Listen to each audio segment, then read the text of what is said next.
নমস্কাৰ, মই পৰশ বৰঠাকুৰ আৰু স্বাগতম জনাইছোঁ আপোনাৰ মোৰ অৰ্থাৎ আমাৰ চেনেললৈ নামজাৰ নিশাৰ কথা কোমল। আশা কৰোঁ আপোনালোকৰ দিনটো খুবেই সুন্দৰভাৱে অতিবাহিত হ'ল। প্ৰথমে আপোনালোকক জনাওঁ যে বেঙেনা বটানিকেলি বা উদ্ভিদ বিজ্ঞানৰ ফালৰ পৰা এটা ফল, কাৰণ এই ফুলৰ পৰাই গঢ় লৈ উঠে আৰু ইয়াত গুটি থাকে। কিন্তু ৰান্ধনিৰ ভাষাত ইয়াক পাচলি হিচাপে ব্যৱহাৰ কৰা হয়। বেঙেনা যি ভাৰতত বেংগন আৰু ইউৰোপত অ'বাৰ্জিন নামেৰে বহুলভাৱে জনাজাত শাক পাচলিৰ ৰজা বুলি কোৱা হয়। বেঙেনাৰ সুন্দৰ পাতল সেউজীয়া চহকী পুষ্টিকৰ প্ৰফাইল আৰু বিশ্বজুৰি খাদ্যৰ ক্ষেত্ৰত ইয়াৰ অবিশ্বাস্য বহুমুখী গুণৰ বাবে এই ৰাজকীয় উপাধি লাভ কৰিছে। কিন্তু শাক পাচলিৰ ৰজা অঞ্চল আৰু প্ৰসংগ অনুসৰি কেইটামান ভিন্ন শস্যও দাবী কৰে, যেনে আলু।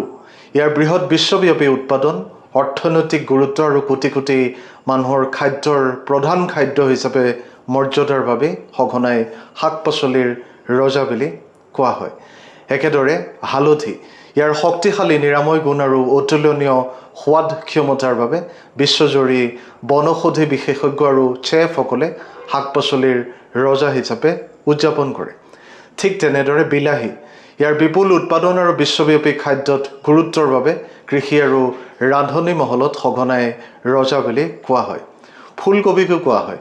ইয়াৰ আকৰ্ষণীয় ৰূপ আৰু স্বাস্থ্য উপকাৰিতাৰ বাবে ফুলকবিক প্ৰায়ে শীতকালৰ শীৰ্ষত এছিয়া আৰু ইউৰোপৰ নিৰ্দিষ্ট অঞ্চলত ৰজা বুলি অভিহিত কৰা হয়। অৱশ্যে বেঙেনাৰ ব্যাপক খেতি, উচ্চ পুষ্টি, দীৰ্ঘ ইতিহাস আৰু অৰ্থনৈতিক গুৰুত্বৰ বাবে শাক পাচলিৰ ৰজা বুলি জনা যায়। কৃষি আৰু দৈনন্দিন খাদ্যাভ্যাসত ইয়াৰ বলিষ্ঠ ভূমিকাই বেঙেনাক ভাৰত আৰু বিশ্বৰ অন্যতম গুৰুত্বপূৰ্ণ পাচলি হিচাপে গঢ়ি তুলিছে।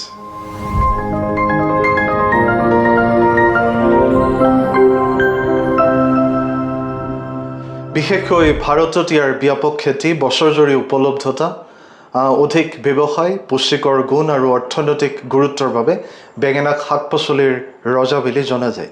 বেঙেনাৰ খেতি আৰু দৈনন্দিন খাদ্যত ইয়াৰ প্ৰধান উপস্থিতিৰ বাবে এই খিতাপ লাভ কৰিছে। বিভিন্ন জলবায়ুৰ পৰিস্থিতিত ইয়াৰ বৃদ্ধি ভাল হয়।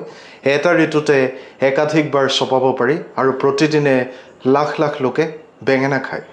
ইয়াৰ অবিৰত চাহিদা ইয়াক কৃষক আৰু বজাৰৰ বাবে অন্যতম গুৰুত্বপূৰ্ণ পাচলি হিচাপে গঢ়ি তোলে। সমগ্ৰ এছিয়া, আফ্ৰিকা আৰু ইউৰোপৰ কিছু অংশত বেঙেনাৰ খেতি কৰা হয়। ভাৰতত ইয়াৰ খেতি প্ৰায় প্ৰতিখন ৰাজ্যতে কৰা হয়, কাৰণ ই বিভিন্ন মাটিৰ প্ৰকাৰ আৰু উষ্ণতাৰ পৰিসৰৰ লগত সহজে খাপ খাই পৰে। এই ব্যাপক খেতিৰ ফলত নিৰন্তৰ যোগান আৰু বজাৰৰ স্থিৰতা নিশ্চিত হয়। তদুপৰি বেঙেনাত খাদ্য, আঁহ, potassium, vitamin C, vitamin B6 আৰু এণ্টি অক্সিডেণ্ট প্ৰচুৰ পৰিমাণে থাকে। ছালত নাচনিনৰ উপস্থিতিয়ে কোষক অক্সিডেটিভ চাপৰ পৰা ৰক্ষা কৰাত সহায় কৰে। লগতে ইয়াৰ কম কেলৰিৰ পৰিমাণে ইয়াক সুষম আৰু নিয়মীয়া খাদ্যৰ বাবে উপযোগী কৰি তোলে।